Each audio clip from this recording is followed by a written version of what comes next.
Thank you, Lord Jesus, for your perspective and message. Truly, these things are hard for me. Well, my sweetheart dwellers, I've been working with precious, precious souls who don't always do what is asked of them in a timely fashion, and don't always do it at all. So the consequences are great inconveniences for others around them. And I haven't really known how to address this. So I asked the Lord. It has been very tedious having to say something 3 times before it is remembered or done. Lord, please tell me how to address this. Jesus began, obedience. This is how. My very dear desert dwellers, I want to speak to your heart about the discipline of obedience, prompt obedience. I must begin by saying all of you are more intelligent in many areas than Mother Clare. She sees this clearly and chooses to yield to you when I wish she wouldn't. Lately, because certain ones who are more intelligent choose to do things their own way, it has cost the community time, emotional stress, and loss. I have to say, this is a very poor example. Mother may not have your experience or thought processes, but she has me. For you to argue with her and do things your own way, thinking your shortcuts are better than her request to take extra measures for protection of property and of your precious lives, is simply stated pride and self-will. I brought you here to rid you of those 2 scourges, and yet some of you adhere to these as if your life depended on it, choosing to do it your way after you were told to do it another way.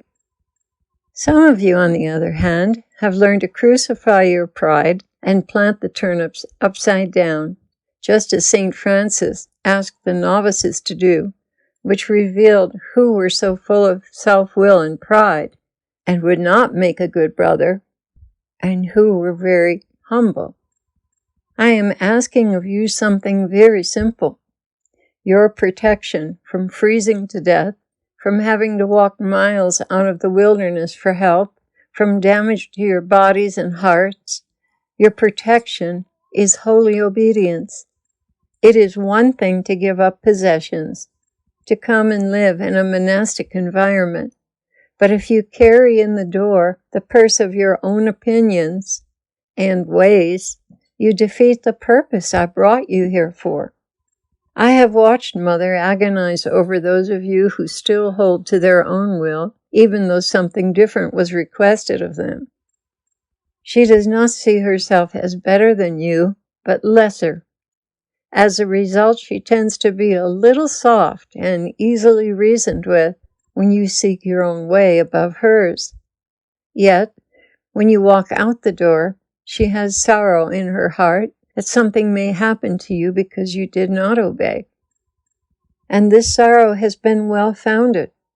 One brother almost spent the night in -7-degree cold, with little to protect himself because he did not follow instructions. Another had to walk 3 hours out of the wilderness in the dark, while everyone fell to their knees praying for him because he wasn't answering his phone. That resulted in 2 friends of the community having to leave the comfort of their home very late at night and drive up into the mountains looking for him. Search and rescue was the next step.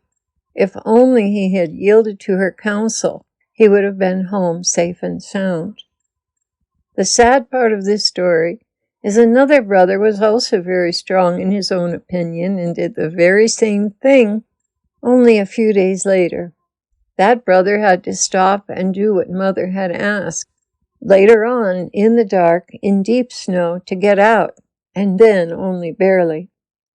Not only has she lived here for 5 years in every kind of weather, she has me, living and speaking in her and through her. Lord, you know how I was with my children. I do, and you were very careful to look out for them, and that's why they're alive today. I am trying to use it in the context of community, but certain ones are convinced they know better. Brothers, you do not know better than I what you will encounter on that long, snowy road in the wilderness when you leave. And when I put it in her heart to make a request that will save you and many others inconvenience and heartache, she opens her mouth and repeats it to you. Lord, I don't always know when it's you or it's just my own motherly opinion or my own request. That makes no difference at all. It is a very ugly thing for one living under the covering of a monastic mother to doubt or contend with her when she gives directions that are many, many times not personal preference, but directions from me to protect you from what is going to happen next. It is not for you to discern whether she is in her flesh or in my spirit. Rather, it is for you to obey her wishes, so she will have no regrets because you didn't. And I just want to take a moment here and say that our rule about obedience is that we really should obey unless it's something that goes against our conscience or the Gospels, and then we never are bound to obey. And we don't use obedience like a whip. We use it more like a suggestion. But in some cases, like a couple of people will always have freezing cold, burning fingers because they forgot their gloves. So I put them under holy obedience that they keep their gloves in their coat pockets at all times. And guess what? They don't have freezing fingers anymore. So that's the context in which we use it. Jesus continued, "You may think this harsh message is her flesh again, but I assure you it is not. There are far more dangers in this wilderness than you have prepared for, and I see them clearly. I see what you do not see, and when you are inspired to do it your way, despite her requests, I see you playing right into the hands of the enemy. Brothers and sisters, this is a training ground. Obeying her is training for obeying me. If you think she's inserting her will, I want you to pray for her, and nonetheless do as you've been asked. You will notice that there have been many times when she backed off on a request because she felt my check in her spirit and was obedient. Yet there are other times when she backed off on my request, knowing that you are on your own and you would have to find out the hard way. She is assigned and responsible for your welfare. Please do not derail the plans I have for you by choosing your own will. Learn to defer. When you are smarter, learn to defer. When you are stronger, learn to defer. When you are more experienced, learn to defer. And when you just know beyond a shadow of a doubt you are right and she is wrong, learn to defer. In this way I will protect you, and if she needs correction, I will let her know. In the meantime, because of your humility and obedience, you will grow in virtue and stature in my eyes, as well as being protected from harm. This is one of the greatest and most difficult lessons of monastic community life, and pride has ruined many plans I had for sanctifying good Christians and raising them to a greater stature.